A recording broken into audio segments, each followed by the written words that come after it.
तुम्हाला पण टेन्शन आलंय ना? अहमदाबादचं तेच मैदान जिथे एकदा लाखो भारतीय चाहत्यांची स्वप्न तुटली होती.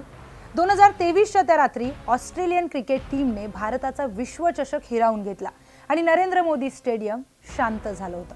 पण आता पुन्हा एक संधी आहे, पुन्हा एकदा इतिहास लिहिण्याची. रविवारीच म्हणजे 8 March 2026 ICC men's T20 world cup अंतिम सामना उद्या होतोय. भारतासमोर आहे न्यूझीलंड क्रिकेट टीम. आपला कर्णधार सूर्यकुमार यादव यांच्या नेतृत्वाखाली भारतीय संघ सलग दुसऱ्यांदा T20 विश्वचषक जिंकण्याच्या उंबरठ्यावर उभा आहे. पण या मैदानाचा इतिहास देखील तितकाच मोठा आहे. तो तुम्हाला माहिती आहे का? तेच पाहूयात या व्हिडिओच्या माध्यमातून.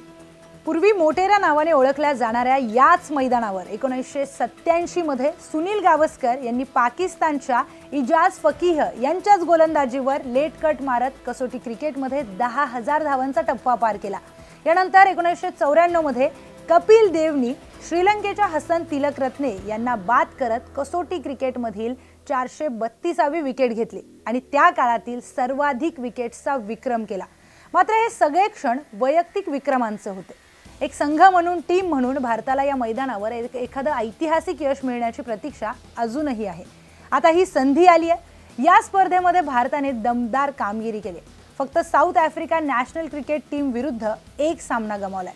बाकीच्या सामन्यांमध्ये भारतीय संघाने पूर्ण वर्चस्व दाखवलंय. तर टीमच्या यशामध्ये काही खेळाडूंचा मोठा वाटा आहे.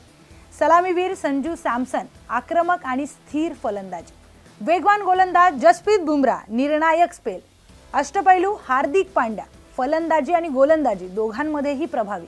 तसंच शिवम दुबे यांनी फलंदाजीमध्ये योगदान दिलंय.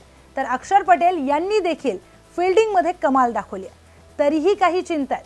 अभिषेक शर्मा यांना या स्पर्धेमध्ये फक्त एक अर्धशतक करता आलंय.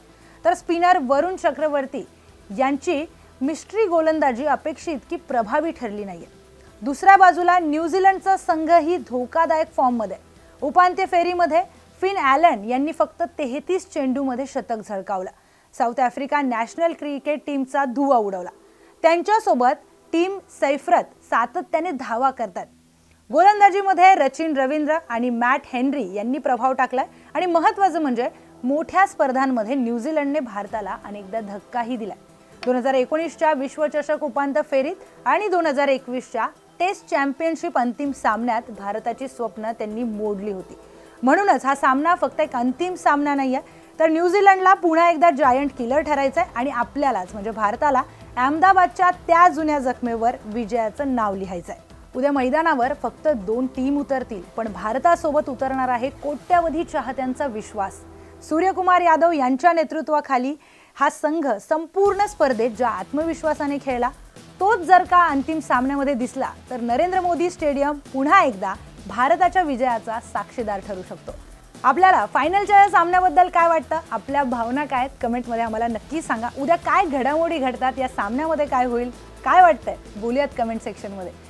अशाच अधिक इंटरेस्टिंग व्हिडिओजसाठी पाहत रहा न्यूज 18 मराठी.